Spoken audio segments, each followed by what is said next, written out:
Imagine a civilization that lasted for over 3,000 years. Welcome to ancient Egypt, one of the most awe-inspiring civilizations in history. But how did it all begin? What led to the rise of the mighty pharaohs and the creation of the world's most famous pyramids? Today, we'll dive into the entire history of Egypt, from its humble beginnings to its golden age and beyond, uncovering the mysteries of this ancient civilization that continues to captivate the world. Our journey begins in the distant past. Before Egypt became the powerful empire we know today, the story starts in the prehistoric times, around 10,000 BCE, in a land we now call Egypt. Along the banks of the mighty Nile River, the Nile was the lifeblood of the land, a river that flooded annually, bringing fertile soil to the desert and allowing crops to flourish. The Egyptians built their settlements along its banks, forming small villages that would eventually grow into the foundations of a great kingdom. But Egypt was not always united. For centuries, the land was divided into two regions, Upper Egypt in the south and Lower Egypt in the north. These two regions were distinct, with different cultures,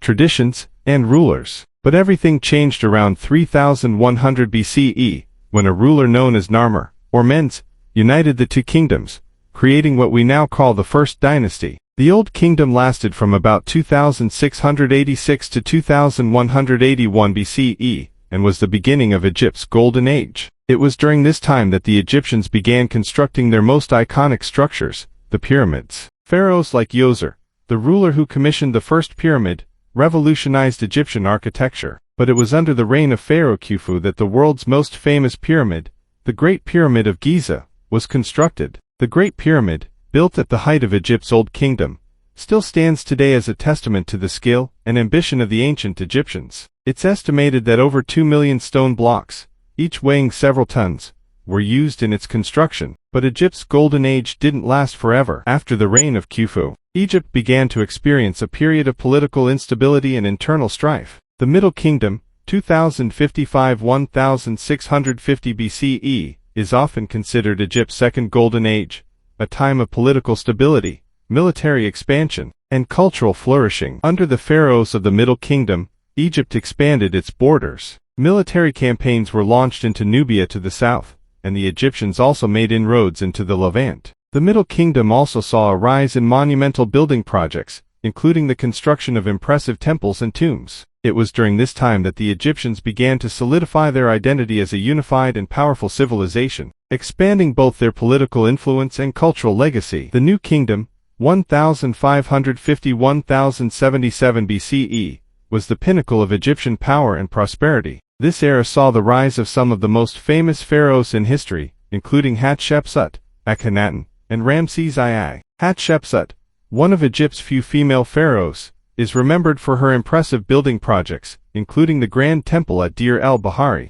Akhenaten, a controversial pharaoh, sought to revolutionize Egyptian religion by promoting the worship of the sun disk Aten, abandoning the traditional gods of Egypt. His religious reforms were short-lived, and after his death, Egypt returned to its polytheistic beliefs. But it was during the reign of Ramses II, also known as Ramses the Great, that Egypt truly reached its zenith. Ramses II is famous for his military campaigns, especially the Battle of Kadesh, where he fought against the Hittites, and for his grand architectural achievements, including the massive temples at Abu Simbel. Under Ramses II, Egypt became a superpower, with borders stretching from Syria in the north to Nubia in the south. But it was during the reign of Ramses II, also known as Ramses the Great, that Egypt truly reached its zenith. Ramses II is famous for his military campaigns, especially the Battle of Kadesh, where he fought against the Hittites, and for his grand architectural achievements, including the massive temples at Abu Simbel. Under Ramses II,